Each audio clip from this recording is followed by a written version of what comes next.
Hi, I'm Dave Gardy for FedEd TV from our studios here near Washington, D.C. for this special presentation, an interview with the CEO of Small World Solutions, Bruce Stewart. Bruce, thanks for joining us.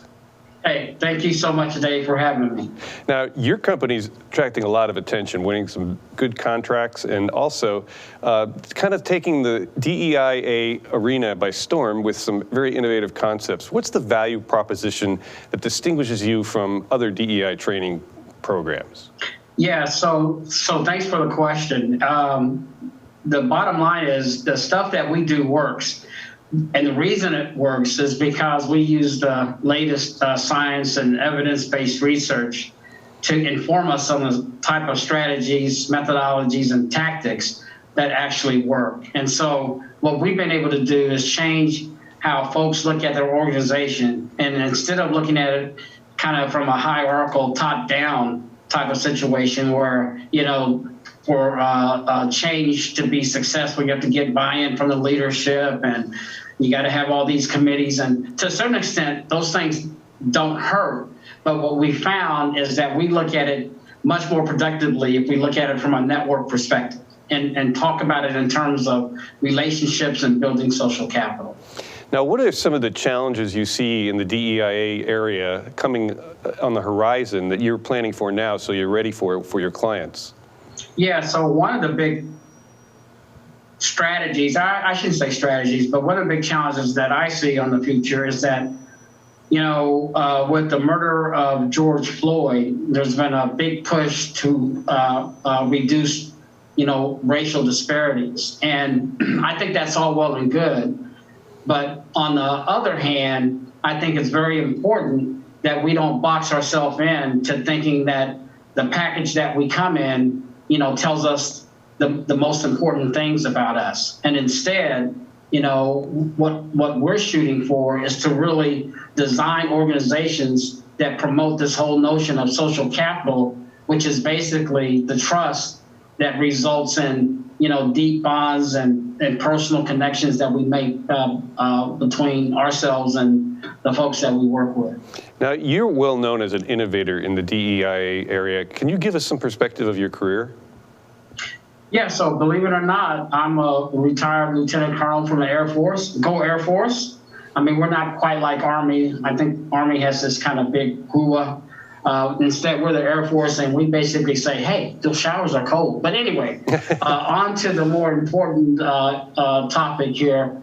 Retired lieutenant colonel from the Air Force, where I was a combat commander, used to jump out of planes, was attached to the 82nd Airborne.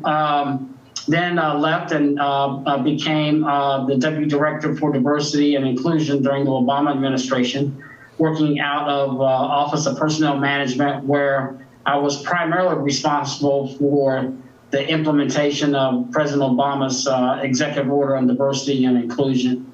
The other thing I kind of take pride in is, you know, one of the ways that we measure inclusion in the federal government now is through something called the Inclusion Index, kind of better known as a new IQ. And I was kind of part of the team that kind of developed for the first time a way to accurately measure inclusion.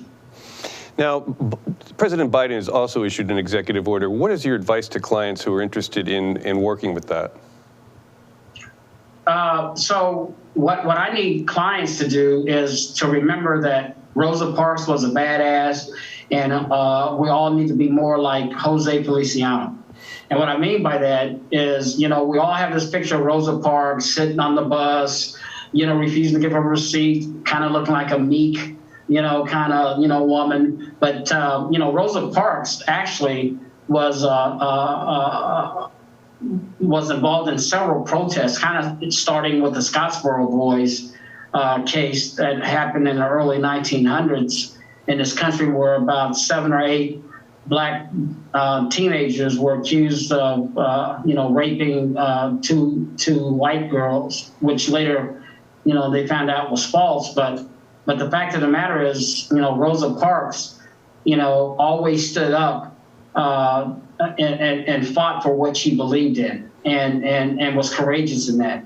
And so what I ask clients to do is also to be courageous. It's not always easy going against the grain, but in this this topic around,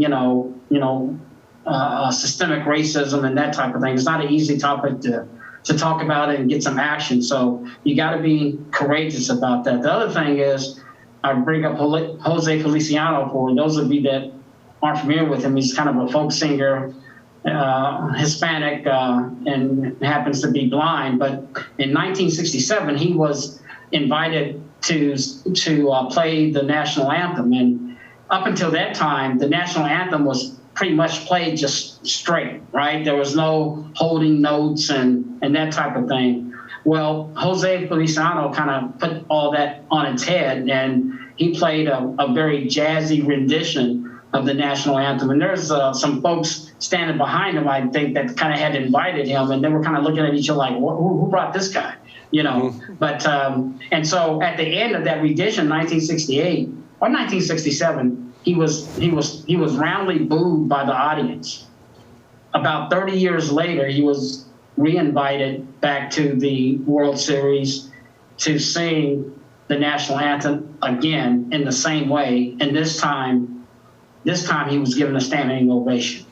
And so the idea here is just be firm in your convictions and continue to try to see the humanity in the best in all of us.